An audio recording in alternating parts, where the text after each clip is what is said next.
Welcome to our YouTube channel the future nurse 24। দেখো তোমাদের জেইপিবিএন form fill আপটা কী করে করতে হয় সেটা আমি পুরো দেখিয়ে দিচ্ছি। আজকে থেকে ফর্ম ফিল আপ কিন্তু শুরু হয়ে গেছে, অলরেডি 20 তারিখ পর্যন্ত ফর্ম ফিল আপ চলবে এবং তোমরা অফিসিয়াল ওয়েবসাইটে জেইপিবিএনের অফিসিয়াল ওয়েবসাইট লিখবে, লেখার পরে স্ক্রোল ডাউন করলে দেখবে এভাবে অনলাইন অ্যাপ্লিকেশন লেখা থাকবে ক্যান্ডিডেট অ্যাক্টিভিটিতে।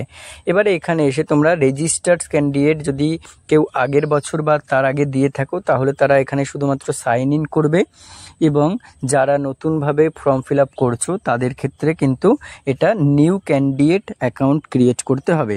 আমি step by step form fill up দেখিয়ে দিচ্ছি, সো যারা নতুন করে করছো অবশ্যই স্কিপ না করে দেখবে এবং আমার চ্যানেলে নতুন হয়ে থাকলে অবশ্যই চ্যানেলটিকে সাবস্ক্রাইব করে দেবে। দেখো এখানে নিউ ক্যান্ডিডেট রেজিস্ট্রেশন, এটা তোমাকে ক্লিক করতে হবে, আগে রেজিস্টার করতে হবে তারপরে লগ ইন। তাহলে এটা ক্লিক করলে তোমার একটা পেজ ওপেন হবে। এখানে কিন্তু তোমাকে এই কয়েকটা পয়েন্ট দেওয়া রয়েছে, খুব ভালো করে পড়ে নিতে হবে। প্রথম পয়েন্টে লেখা রয়েছে যে অনলাইন অ্যাপ্লিকেশনই শুধুমাত্র করা যাবে, একটা ইমেল আইডি এবং একটা ইউনিক মোবাইল নাম্বার কিন্তু দিতে হবে, সেইখানে ওটিপি ভেরিফিকেশনের জন্য লাগবে। 3 নাম্বার পয়েন্টে বলা আছে ওটাই কিন্তু আপডেট নোটিফিকেশান দেবে ওখানে সব। 4 নাম্বার পয়েন্টে বলা রয়েছে এটা কিন্তু অনলাইন বোর্ড ওয়েবসাইটে কিন্তু সমস্ত নোটিফিকেশান পাবলিশড হবে। 5 নাম্বারের এক্সামিনেশন ফি নিয়ে লেখা রয়েছে এবং 6 নাম্বার 7 নাম্বার এরকম করে আরও সমস্ত পয়েন্ট লেখা রয়েছে, ঠিক আছে। তো 6 নাম্বারে দেখতে পাবে যে মাল্টিপল অ্যাপ্লিকেশন কীভাবে মানে করা যাবে কি করা যাবে না, সেগুলো রিজেক্টেড হয়ে যাবে মাল্টিপল করলে। 7 নাম্বারে তোমার name, father's name, mother's name, gender, date of birth এগুলো কিন্তু হচ্ছে same as 10th or 12th centre হতে হবে। 8 নাম্বারে লেখা রয়েছে রেজিস্ট্রেশন প্রসেস নিয়ে 4টে সিম্পল স্টেপ রয়েছে, অনলাইন রেজিস্ট্রেশন, তারপরে multi step application form submission, সেখানে কিছু কিছু ডিটেলস তোমাকে দিতে হবে। 3 নাম্বারে রয়েছে ফি পেমেন্ট নিয়ে, আর 4 নাম্বারে ডাউনলোডিং অফ কনফার্মেশন পেজ। অবশ্যই কনফার্মেশন পেজ তোমরা পেমেন্ট করার পরে কিন্তু নিয়ে নেবে। আর সবার ক্ষেত্রে এটা একই ফি লাগছে, 3000 টাকা কিন্তু সমস্ত কাস্টের ক্ষেত্রেই সমান। আর তারপরে পাসওয়ার্ড, একটা স্ট্রং পাসওয়ার্ড ক্রিয়েট করতে হবে। আর 11 নম্বরে চেঞ্জ পাসওয়ার্ড নিয়ে একটা লেখা রয়েছে, চেঞ্জ পাসওয়ার্ডটা নিয়ে কি লেখা রয়েছে তোমরা খুব ভালো করে সমস্ত কিছু পড়ে তবে কিন্তু আই অ্যাগ্রিতে ক্লিক করবে, ঠিক আছে। তো চলো এই 9, 10, 11 এরকম করে যে স্টেপগুলো বা যে পয়েন্টগুলো পয়েন্ট আউট করেছে ওরা সব 12, 13 পর্যন্ত রয়েছে পড়বে, তারপর আই অ্যাগ্রিতে ক্লিক করবে। ক্লিক করার পরে দেখো তোমাদের একটা পেজ ওপেন হবে, এখানে তোমাদের পার্সোনাল ডিটেলস দিতে হবে। এখান থেকে তোমার রেজিস্ট্রেশন ফর্ম ফিল আপ কিন্তু শুরু হয়ে গেল, ঠিক আছে। রেজিস্ট্রেশন ফর্ম, এখানে তোমার নেম, তোমার ফাদার্স নেম, মাদার্স নেম আর date of birth according to 10th or 12th standard পর্যন্ত অনুযায়ী দেবে। জেন্ডার সিলেক্ট করবে। আইডেন্টিফিকেশন টাইপ, এখানে আইডেন্টিফিকেশন টাইপে তুমি দিতে পারো ভোটার কার্ড, তুমি দিতে পারো ড্রাইভিং লাইসেন্স, তুমি দিতে পারো 10th-এর অ্যাডমিট কার্ড, তুমি দিতে পারো স্কুল আইডি, যে কোনো একটা যেইটাই দেবে সেইটারই কিন্তু নাম্বার, আইডেন্টিটি নাম্বার কিন্তু এখানে দিতে হবে। আচ্ছা, দেওয়ার পরে কন্ট্যাক্ট ডিটেলসে মোবাইল নাম্বার, ইমেল আইডি সঠিক দেবে, ইউনিক দেবে। আর দুটো বক্সে দেখো অ্যাগ্রি করবে to use send updates and notification, update notification যাতে সেন্ড করা হয় তাই জন্য ওখানে ক্লিক করবে। ক্লিক করার পরে এরপরে তোমার রয়েছে চুজ ইওর পাসওয়ার্ড, এটা কিন্তু খুবই ভাইটাল, পাসওয়ার্ডটা চুজ করতে হবে। দেখো কিছু এগুলো এরকমভাবে অ্যাগ্রি করে দেবে। অ্যাগ্রি করার পরে কিন্তু তোমার সেই ওই মোবাইল নাম্বার বা ওই ইমেল আইডির মাধ্যমে ভেরিফিকেশন করতে হবে ওটিপিতে। আচ্ছা, চুজ পাসওয়ার্ডে দেখো কী বলা আছে, 8 থেকে 13টা ক্যারেক্টার, মানে তোমাকে সামথিং ধরো একটা ক্যাপিটাল লেটার দিতে হবে, তারপর কয়েকটা স্মল লেটার দিতে হবে, তারপরে একটা @ বা হ্যাশট্যাগ বা এরকম কিছু থাকতে হবে, তারপরে একটা নাম্বার 1 থেকে 2 থেকে 3 বা যে কোনো নাম্বার তুমি সেট আপ করতে পারো। এইরকম করার পরে কিন্তু কনফার্ম পাসওয়ার্ড করতে হবে, অর্থাৎ তুমি সাপোজ একটা যেটা করলে সেটাই কিন্তু এখানে কনফার্ম পাসওয়ার্ড, আর যাই পাসওয়ার্ড ক্রিয়েট করেছো সেম হতে হবে। এরপরে সিকিউরিটি পিন যেটা থাকবে দিয়ে সাবমিট করবে। আর না বুঝতে পারলে সাবমিট আবার করবে। দেখো উইশ সাবমিট, ইয়েস করলে ইয়েস, নো করলে নো। সাবমিট করবে। ইয়েস করার পরে কিন্তু একটা ইয়েস করার পরে এরকম আসবে। দেখো তোমার যে মোবাইল নাম্বার বা ইমেল আইডি দিয়েছো সেখানে ওটিপি গেছে, ওটা 1 মিনিট ভ্যালিড থাকবে, ওটাই কিন্তু দিয়ে আবার সিকিউরিটি পিন দিয়ে তোমাকে ভেরিফাই অ্যান্ড ফাইনাল সাবমিট করতে হবে। আর যদি না যায় দেখো রিসেন্ট ওটিপির অপশন রয়েছে, যে কোনো একটা দিয়েই করবে, হয় মোবাইল নাম্বারে নাহলে ইমেল আইডিতে একটা দিয়েই ভেরিফিকেশন করলে কিন্তু হয়ে যাবে। তারপর ভেরিফাই করবে অ্যান্ড ফাইনাল সাবমিট করে দেবে। এটা ফাইনাল সাবমিট করে দেওয়ার পরে তারপরে কিন্তু তোমার যে ফর্ম ফিল আপ সেটা স্টার্ট হয়ে গেল। এই পর্যন্ত হচ্ছে তোমার অ্যাপ্লিকেশন মানে রেজিস্ট্রেশন করলে, এই পর্যন্ত রেজিস্ট্রেশন করলে এটা করা হয়ে গেলে এরপরে ভেরিফাই অ্যান্ড ফাইনাল সাবমিট করবে। আবারও বলছি, mobile number or email ID যে কোনো একটা দিয়ে তারপরে সিকিউরিটি পিন দিয়ে সেটা কনফার্ম করবে, তারপরে ভেরিফাই অ্যান্ড ফাইনাল সাবমিট করবে। ঠিক আছে, চলো এরপরে স্টেপ কি হচ্ছে সেটা দেখিয়ে দিই। পরবর্তী স্টেপে তোমার কিন্তু তোমার যে এই যে নামগুলো দিয়ে দিলে মানে কিছু রেজিস্ট্রেশনের প্রসেসের কিছু কিছু চলে আসবে, তারপর থেকে তোমাকে আরও বেশ কিছু জিনিস অ্যাড করতে হবে। তো সেই জিনিসগুলো কি কি অ্যাড করতে হবে, কি কি হচ্ছে আপলোড করতে হবে, ছবি কতর মধ্যে, সিগনেচার কতর মধ্যে, সেগুলো সব ছবি বা সিগনেচারের ওখানে বলে দেবো। দেখো এইখানে এই পেজটা ওপেন হওয়ার পরে এখানে তুমি রেজিস্ট্রেশন ফর্মটা কমপ্লিট করলে, এরপর অ্যাপ্লিকেশন ফর্ম, সেকেন্ড তারপরে কোয়ালিফিকেশন ডিটেলস, তারপরে কন্ট্যাক্ট ডিটেলস, তারপরে প্রেজেন্ট এমপ্লয়মেন্ট ডিটেলস, তারপরে এক্সাম সেন্টার ডিটেলস, তারপর হচ্ছে আপলোড ফটোগ্রাফ অ্যান্ড সিগনেচার, তারপরে ফাইনাল সাবমিট, তারপরে পে রেজিস্ট্রেশন ফি। এটা ফি পে করার পরে তারপরে কিন্তু তোমার এটা হচ্ছে প্রিন্ট আউট হয়ে যাবে, ফর্মটা প্রিন্ট আউট হয়ে যাবে। সো কেয়ারফুলিভাবে ফর্ম ফিল আপ করো, পরপর স্টেপ অনুযায়ী করো, তাহলে কিন্তু কোনো সমস্যা হবে না, কোনো সমস্যারই এখানে ব্যাপার নয়, পরপরভাবে করবে। এবারে দেখো যে রেজিস্ট্রেশন ফর্মটা হয়ে গেল, এই ফর্মটা ফিল আপ হয়ে যাওয়ার পরে কিন্তু অ্যাপ্লিকেশন ফর্ম এটা তোমার ওপেন হয়ে যাবে। এটা ওপেন হওয়ার পরেই কিন্তু তোমার নাম, তোমার ফাদার্স নেম, মাদার্স নেম, আর হচ্ছে জেন্ডার, এগুলো ডেট অফ বার্থ, এগুলো কিছু লেখাই থাকবে। তারপরে বেশ কিছু জিনিস তোমাকে আবার ফিল আপ করতে দেবে। দেখে নাও এইটা ওপেন হয়ে যাওয়ার পরে এরপর কী করতে হচ্ছে। আর এখানে তোমাদের আবারও বলছি যে ফিটা কিন্তু সবার জন্যই সমান, 3000 টাকা। এটা কাস্ট ওয়াইজ কোনো ভ্যারিয়েশন নেই, এটা কিন্তু সবার জন্যই সমান। ঠিক আছে, চলো তাহলে এই পেজটা হয়ে গেল। পেজটা হয়ে যাওয়ার পরে এরপরে তোমার আসছে কি অ্যাপ্লিকেশন ফর্ম হয়ে গেলে তারপরে আসবে কোয়ালিফিকেশন ডিটেলস হয়ে গেলে তারপরে আসবে কন্ট্যাক্ট ডিটেল, এরকম করে আস্তে আস্তে প্রসিড করবে। দেখো এটা হয়ে গেলেই যেই তোমার অ্যাপ্লিকেশন নাম্বার এখানে লেখা থাকবে, দিয়ে এই যে দেখাও লাল দিয়ে দেখাও অ্যাপ্লিকেশন ফর্ম, ওটাতে ক্লিক করতে হবে। তোমার রেডে অ্যাপ্লিকেশন ফর্মে ক্লিক করলেই কিন্তু তোমার অ্যাপ্লিকেশন ফর্ম ওপেন হয়ে যাবে। তাহলে দেখো এখানে ক্লিক করা হলো, ক্লিক করার পরে কিন্তু অ্যাপ্লিকেশন ফর্ম যেটা আছে ওপেন হবে। ওপেন হওয়ার পরে তোমার যে ডিটেলসগুলো আছে সেগুলো তুমি পেয়ে যাবে। সো এটা ক্লিক করার পরে কিন্তু পরবর্তী স্টেপ আসছে, দাঁড়াও একটু ওয়েট করো। আর টাকার ব্যাপারটা বললাম, ওটা কিন্তু সবারই 3000 টাকাটা সবাই পেমেন্ট করবে। পেমেন্ট করার পরে যে পেমেন্ট স্লিপও রেখে দেবে এবং তোমার ফর্মটাও কিন্তু ডাউনলোড করে নেবে বা প্রিন্ট আউট করে নেবে, যে ফর্মটা বেরোবে।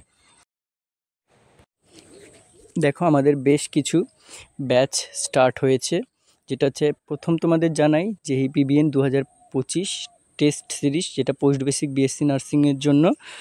এবং তোমরা যদি কন্ট্যাক্ট করতে চাও, ব্যাচ নিতে চাও, তাহলে আমাদের সাথে কন্ট্যাক্ট করো এই নাম্বারে 7501229553 or 8918484026। সেই নাম্বারে আমাদের সাথে কন্ট্যাক্ট করতে পারো বা হোয়াটসঅ্যাপ করতে পারো। এটা অলরেডি 1 সেপ্টেম্বর 2025 থেকে শুরু হয়েছে। এখানে ফিচার্স হচ্ছে তোমার যে সাবজেক্ট ওয়াইজ এবং যে টপিক ওয়াইজ, সেই টপিক ওয়াইজ মক টেস্ট হয়, প্রিভিয়াস ইয়ার কোশ্চেন ডিসকাশন হয়, স্পেশাল গাইডেন্স থাকে এবং ফি হচ্ছে এটার জন্য 200 টাকা। আমাদের আরও কিছু বেশ কিছু হচ্ছে ব্যাচ চলছে, যেটা হচ্ছে অলরেডি ডিসকাস করতে চাই তোমাদের সাথে। প্রথমত বলবো যে ব্যাচটা হচ্ছে JEPBN এর জন্য বললাম, এটা মক টেস্ট সিরিজ, ঠিক সেই রকম JEPBN এর জন্য অলরেডি JEPBN প্লাস RRB নিয়ে একটা ব্যাচ চলছে। ঠিক আছে, JEPBN প্লাস RRB নিয়ে সেটাতে একটা অ্যাডভান্স ব্যাচ। ঠিক আছে, এটা অ্যাডভান্স ব্যাচ, যদি তোমরা নিতে চাও সেই ব্যাচটাও, তাহলেও আমাদের সাথে কন্ট্যাক্ট করবে। আমরা ফিজ ডিটেলস বলে দেবো, সেটা ডিসেম্বর পর্যন্ত চলবে ক্লাস। এবং ইন্টারভিউয়ের জন্য ক্লাস হচ্ছে, সেটাও ইন্টারভিউ রিলেটেড গ্রেড 2 স্টাফ নার্সের যে ফর্ম ফিল আপ হলো কদিন আগে, সেইটার পরে তো ইন্টারভিউ হয়। তো তার জন্য দেখো সেখানেও সেকেন্ড ব্যাচ, ফার্স্ট ব্যাচ ফুল হয়ে যাওয়ার পরে আমরা সেকেন্ড ব্যাচ লঞ্চ করেছি। এখানে সমস্ত যে ক্লাসগুলো হয়, লাইভ ক্লাস হয় এবং রেকর্ড ক্লাসও থাকে। এটার জন্য দেখো 1000 টাকা ফিস। এবং এখানে আমাদের 100 স্টুডেন্টের মধ্যে বেশ কয়েকটা ফুল হয়ে গেছে, আবার কিছু জনকে আমরা খুব কয়েকটা সিটই পড়ে আছে। তার মধ্যে তোমরা দেখো যদি নিতে চাও আবার এই নাম্বারটাই কন্ট্যাক্ট করবে। নিচের যে নাম্বার দুটো দেওয়া রয়েছে, প্রথম নাম্বারটা হচ্ছে শোভন সাঁতরার এবং দ্বিতীয় নাম্বার নাম্বারটা হচ্ছে আমার, এই দুটো নাম্বারে তোমরা কন্ট্যাক্ট করতে পারো। ওকে, এখানে ফিচার্সের মধ্যে কি কি থাকছে, এখানে ইন্টারভিউ লাইক যে ডিসকাশন, সেখানে ম্যাডামরা ডিসকাশন করে দেয়। যারা অলরেডি ইন্টারভিউ নিয়েছেন স্বাস্থ্য ভবনে সেই সমস্ত 2-3 জন এডুকেটর আছেন এবং আমি শোভন সাঁতরা তোমাদের পড়াই। উইকলি 3টে থেকে 4টে লাইভ ডিসকাশন হয়, সেগুলো আমরা হোয়াটসঅ্যাপ গ্রুপে জয়েন করানোর পরে বলে দেবো, তোমরা নিতে চাইলে কন্ট্যাক্ট করো ইমিডিয়েট। আচ্ছা, এর পরবর্তী স্টেপ দেখো, তোমাকে বললাম যে অ্যাপ্লিকেশন ফর্মটা খুলে যাবে। এখানে তোমার নাম, father's name, mother's name, date of birth, gender এগুলো সিলেক্ট করে থাকবে। তারপরে তুমি ন্যাশনালিটি সিলেক্ট করবে Indian, state of domicile select করবে ওয়েস্ট বেঙ্গল, রিলিজিয়ন তোমার যেই কাস্ট রিলিজিয়ন থেকে বিলং করো সেটা সিলেক্ট করবে, ক্যাটাগরি তুমি যেই কাস্ট থেকে বিলং করো সেটা সিলেক্ট করবে। সিলেক্ট করার পরে আদার ইনফরমেশনে তুমি যদি কোনো এখানে দেখো তোমার যে কোনো পিডাব্লিউডি বা কোনো কোটা থাকে তাহলে সেটা সিলেক্ট করবে। সিলেক্ট করার পরে কিন্তু পরবর্তী স্টেপ আসবে প্রেজেন্ট এমপ্লয়ারের ক্ষেত্রে কিন্তু যে এটা কন্ডিশনটা এবারে বা আগের বার থেকে এটা শুরু হয়েছে, ঠিক আছে। আগের বার থেকে এখানে দুটো অপশন আসবে, আমি তোমাদের সেটা বলে দিচ্ছি। তার আগে তোমরা এই যে ফর্মটা আবারও ভালো করে দেখে নেবে। Candidate's name, father's name, mother's name, date of birth, gender, nationality, state of domicile, religion, category আর আদার ইনফরমেশনের ক্ষেত্রে যেগুলো ফিল আপ করেছো সেগুলো যেন সঠিক হয় আবার একবার দেখে নেবে। তারপরে দেখে নেওয়ার পরে কিন্তু প্রেজেন্ট এমপ্লয়িতে এটাতে সিলেক্ট করবে। সিলেক্ট করলে দুটো অপশন দেখাবে, ওটা ফিল আপ করার পরে কিন্তু সেভ অ্যান্ড নেক্সট করবে। তো দেখে নাও আদার ইনফরমেশন বা প্রেজেন্ট এমপ্লয়িতে কি দেখাচ্ছে। দেখো, এটা সিলেক্ট করলে প্রথমে দেখাচ্ছে ওয়েস্ট বেঙ্গল স্টেট গভর্নমেন্ট, আর দ্বিতীয়তে দেখাচ্ছে other including ESI or central government employee. তো এখানে যারা 3 বছর গভর্নমেন্টে সার্ভিস দেওয়ার পরে যারা post basic BSc nursing apply করছো তারা প্রথমটা সিলেক্ট করবে ডব্লিউবিএনসি এর আন্ডারে, এবং যারা যে কোনো প্রাইভেট সেক্টরে, যে কোনো প্রাইভেট হসপিটালে, যে কোনো নার্সিংহোমে, যে কোনো এনইউএইচএমে, সিইউইচওতে, তারপরে যে কোনো ফ্রেশার্স হও না কেন তারা কিন্তু সেকেন্ড অপশনটা চুজ করবে, যেটা হচ্ছে আদার্স। ওকে, আদার্সের মধ্যে এইটুকুই এখানে লেখা রয়েছে, ইনক্লুডিং ইএসআই বা হচ্ছে সেন্ট্রাল গভর্নমেন্ট যারা রয়েছে সেই সমস্ত এমপ্লয়িরাও কিন্তু এটা চুজ করতে পারবে, এটাই লেখা রয়েছে। তাহলে এইটুকু করার পরে কিন্তু তোমরা যে ছিল সেভ অ্যান্ড নেক্সট, তো সেভ অ্যান্ড নেক্সট করবে। দেখো এখানে এই যে do you want to save, এখানে ইয়েস অর নো, ইয়েস করে দেবে। ইয়েস করার পরে কিন্তু পরবর্তী পেজ খুলবে, সেটা হচ্ছে এখানে এরকমভাবে দেখাবে। সেখানে তোমার জেনারেল নার্সিং অ্যান্ড মিডওয়াইফারি বা জিএনএম, বা তুমি যে বিএসসি যাই জিএনএম এখানে বিএসসি অ্যাপ্লিকেবল করবে না, তো জিএনএমে তোমার এখানে পাসিং স্ট্যাটাস, পাসিং ইয়ার কবে পাস করেছো, তারপর হচ্ছে অ্যাফিলিয়েটেড বাই আইএনসি, অবশ্যই আইএনসি অ্যাপ্রুভড হতে হবে, ইয়েস করবে। ইনস্টিটিউট নেম অ্যান্ড অ্যাড্রেসটা ভালো করে লিখবে এবং ইনস্টিটিউট পিনকোডটা অবশ্যই ম্যাডামদের কাছ থেকে জেনে নিয়ে কিন্তু ইনস্টিটিউটের যে পিনকোড, তুমি যেই ইনস্টিটিউট থেকে পাস আউট হয়েছো যেখান থেকেই সেখানের পিনকোডটা লিখে দেবে। পিনকোড লেখার পরে তারপরে তোমাদের দেখো এখানে প্রিভিয়াস, আবার তুমি প্রিভিউ করতে পারো। আর যদি তোমার মনে হয় না আমার সমস্ত যেই ডেটা এই পর্যন্ত দিয়েছি আমার যদি ঠিক থাকে তাহলে আমি সেভ অ্যান্ড নেক্সট করবো, তাহলে তুমি সেভ অ্যান্ড নেক্সট কিন্তু এখানে করতে পারো। করার পরেই কিন্তু তোমার পরবর্তী পেজ চলে আসবে। তো এই পর্যন্ত যদি ভাবো ঠিক হয়েছে তবেই তুমি কি করবে, সেভ করবে। আর সেভ অ্যান্ড নেক্সট কিন্তু করতে হবে, না হলে কিন্তু পরবর্তী স্টেপে তোমার যাবে না, ঠিক আছে। তাহলে সেভ অ্যান্ড নেক্সট করলে, সেভ অ্যান্ড নেক্সট করার পরে দেখো পরবর্তী পেজ কি আসে সেটা দেখতে হবে। দেখো এরপরে হচ্ছে তোমার করেসপন্ড অ্যাড্রেস, পার্মানেন্ট অ্যাড্রেস সেগুলো বসাতে হবে। এখানে পার্মানেন্ট অ্যাড্রেস প্রথমে ভিলেজ নেম দেবে, তারপরে তোমার হচ্ছে যেখানে যেখানে যা যা বলেছে ভালো করে ফিল আপ করবে, ডিস্ট্রিক্ট দেবে।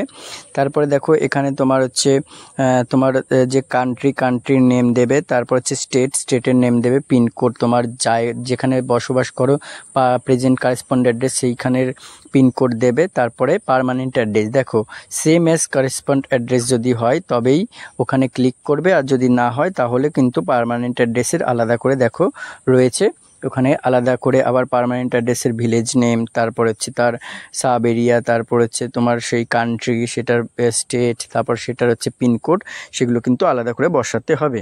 আর যদি সেম থাকে তাহলে তোমরা সেম অ্যাজ করেসপন্ড অ্যাড্রেস করে দেবে, ঠিক আছে।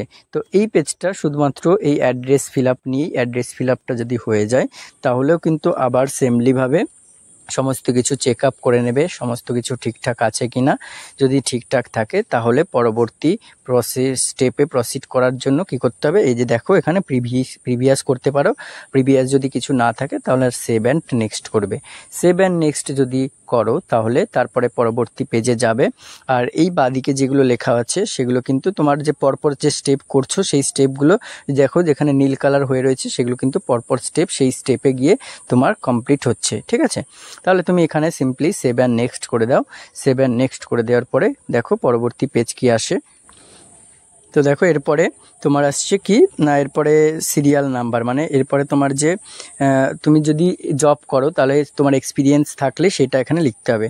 এখানে তোমার যে এখানে জব করো তার অর্গানাইজেশন নেম লিখতে হবে, সেখানকার হচ্ছে তোমার কি পোস্টে রয়েছে সেই পোস্টের নাম লিখতে হবে ডান দিকে, আর কবে থেকে তুমি জয়েন করেছো ডেট অফ জয়েনিংটা সেখানে ডে মান্থ আর ইয়ার ওয়াইজ লিখতে হবে। ঠিক আছে, ডেট অফ জয়েনিংটা লিখবে। লেখার পরে তোমাকে কিন্তু দেখো কিছু আপলোড করতে হচ্ছে না, তাহলে আপলোড করতে হবে না, তুমি শুধু সিম্পলি দিয়ে দেবে। তারপরে প্রিভিউ করতে চাইলে করতে পারো, নাহলে সেভ অ্যান্ড নেক্সট করবে। সেভ অ্যান্ড নেক্সট করার পরে এই স্টেপটা কমপ্লিট হবে, তারপরে তুমি এরপরে পরবর্তী স্টেপে যেতে পারবে। দেখো এরপরে হচ্ছে তোমার এক্সাম সিটি। এই এক্সাম সিটি নিয়ে একটা কথা বলে রাখি, এখানে আমরা বিভিন্ন পরীক্ষাতে দেখি আমার যে আরআরবি করেছো বা হচ্ছে তুমি আলাদা কোনো এক্সাম সিটি এক্সাম যদি করে থাকো সেই ক্ষেত্রে তোমার এক্সাম সিটি চুজ করতে দেয়, কিন্তু এখানে এরা একটা এক্সাম সিটি দিয়ে দিয়েছে, সেটাই তোমাকে লিখতে হবে, মানে সেটাই তোমাকে কিন্তু এখানে চুজ করতে হবে। প্লিজ সিলেক্ট, দেখো সিলেক্ট স্টেট করে নেবে। তারপরে যেই এক্সাম সিটি বলবে সেই এক্সাম সিটিতে কিন্তু দেখো Kolkata, salt lake or new town, এখানেই কিন্তু তোমাদের পরীক্ষা হবে। পরীক্ষার টাইম জানো সকাল 11টা থেকে 12:30টার মধ্যে, যদি কোনো চেঞ্জেস না আসে ওই ডেটে ওই টাইমে কিন্তু পরীক্ষা হবে। তোমাদের অ্যাডমিট কার্ডে ভেন্যু কোথায় কি লেখা থাকবে, তাও এই যে এটা এখানে সল্ট লেক নিউ টাউনে লেখা থাকবে, সেই টাইম অনুযায়ী তোমাদের 1 ঘন্টা আগে কিন্তু রিপোর্টিং টাইম বা দেখবে কত থাকবে অ্যাডমিট কার্ডে লেখা থাকবে। তো এটা হয়ে যাওয়ার পরে তোমরা এখানেও প্রিভিউ করতে পারো, আর যদি ঠিকঠাক থাকে ভাবো তাহলে কিন্তু এখানেও সেভ অ্যান্ড নেক্সট করবে। সেভ অ্যান্ড নেক্সট করার পরে পরবর্তী স্টেপে যাবে। পরবর্তী স্টেপটা দেখো, এরপরে হচ্ছে ফটো অ্যান্ড সিগনেচারের পেজ চলে আসলো। ফটো অ্যান্ড সিগনেচারে ফটোটা অবশ্যই তোমাকে কি করতে হবে, 200 কেবির মধ্যে রাখতে হবে ফটোটা। কোনো এখানে কোনো হোয়াইট ব্যাকগ্রাউন্ড, এই ব্যাকগ্রাউন্ড ওরকম কোনো কিছু ব্যাপার নেই, কিন্তু জেপিজি ফরম্যাটে হবে, নট পিডিএফ ফরম্যাট, জেপিজি ফরম্যাটে হবে, এবং 200 কেবির মধ্যে ফটোটা এখানে চুজ ফাইল করে আপলোড করে দেবে। তারপরে প্রিভিউ অ্যান্ড আপলোড করবে, দেখবে আপলোড হয়ে গেছে। আর সিগনেচারের ক্ষেত্রে কিন্তু 30 কেবির মধ্যে রাখতে হবে, এই দুটো কন্ডিশন মাথায় রাখবে, 200 কেবি 30 কেবি। তারপরে তোমরা চুজ ফাইল করবে, করে প্রিভিউ অ্যান্ড আপলোড করবে। প্রিভিউ অ্যান্ড আপলোড করলে কিন্তু আপলোড হয়ে যাবে। ঠিক আছে, তো এইখানে আবার প্রিভিয়াস, দেখো একটা প্রিভিয়াস বলে অপশন রয়েছে, এখানে কিন্তু প্রিভিয়াস করতেও পারো তুমি, আর না হলে আবার সেভ অ্যান্ড নেক্সট করতে পারো। তো এইটাই হচ্ছে লাস্ট স্টেপ আমার যতটুকু, এটা হচ্ছে লাস্ট স্টেপ। এরপরে preview and final submit page আসবে। দেখো এটা হচ্ছে তোমার কি, এটা হচ্ছে তোমার preview and final page submit. ঠিক আছে, তাহলে এইরকম একটা পেজ আসবে। এখানে তোমার এতক্ষণ ধরে যা অ্যাপ্লিকেশন করলে সেই অ্যাপ্লিকেশনগুলো তোমার যা আছে সমস্ত ডিটেলস এখানে লেখা থাকবে। এটা একটু খুব ভালো করে দেখে নেবে, সমস্ত কিছু খুঁটিয়ে নেবে। এরপরে কিন্তু যে কোনো ফর্মেই হোক না কেন ফাইনাল সাবমিট করে দেওয়ার পরে কিন্তু তোমরা এডিট করতে পারো না, জানো, সে আবার ক্যান্সেল করতে হয়। না হলে এখন এডিট করতে পারো না, যখন এডিট অপশন দেয় তখন এডিট করতে পারো। তাহলে এই স্টেপটা খুব ভালো করে কিন্তু দেখে নিতে হবে। এই স্টেপটা দেখার পরেই কিন্তু তোমরা এটার পরে ফাইনাল সাবমিট করতে পারবে। ফাইনাল সাবমিট করার পরে রেজিস্ট্রেশন এর জন্য, মানে এই যে ফর্ম ফিল আপের জন্য যে পেমেন্টটা করবে, করার পরেই তোমাদের কিন্তু অ্যাপ্লিকেশন ফর্মটা প্রিন্ট আউট হয়ে যাবে। ঠিক আছে, তাহলে এখানে দেখো এই যে স্টেপটা যতটুকু বললাম আশা করি বুঝতে পেরেছো। তো এইটা তোমরা ফাইনাল সাবমিট করবে। ফাইনাল সাবমিট করার পরে কিন্তু তোমরা পরবর্তী যে স্টেপ সেটার জন্য ওয়েট করবে, সেইটা আমি বলেও দিলাম, সেটা হচ্ছে রেজিস্ট্রেশন পে। ঠিক আছে, রেজিস্ট্রেশন ফিটা পে করো। পে করার পরে অবশ্যই অ্যাপ্লিকেশন ফর্মটা ডাউনলোড করে রাখো নিজের মোবাইলে, বা প্রিন্ট আউট করে রাখো, অবশ্যই প্রিন্ট আউট করে রাখবে। আর এর পরবর্তী যে ডেটগুলো ইম্পর্টেন্ট ডেট, যেমন এরপরে অ্যাডমিট কার্ড ডাউনলোড, তারপরে ফর্ম পে, তারপরে হচ্ছে পরীক্ষার ডেট, এগুলো কিন্তু ভেরি ইম্পর্টেন্ট, এগুলো মেনটেন করবে। আর চ্যানেলে এইসব এরকম ইনফরমেটিভ ভিডিও পেতে চাইলে চ্যানেলের সাথে যুক্ত হয়ে থাকো, পাশে থাকা বেল আইকনটি প্রেস করো।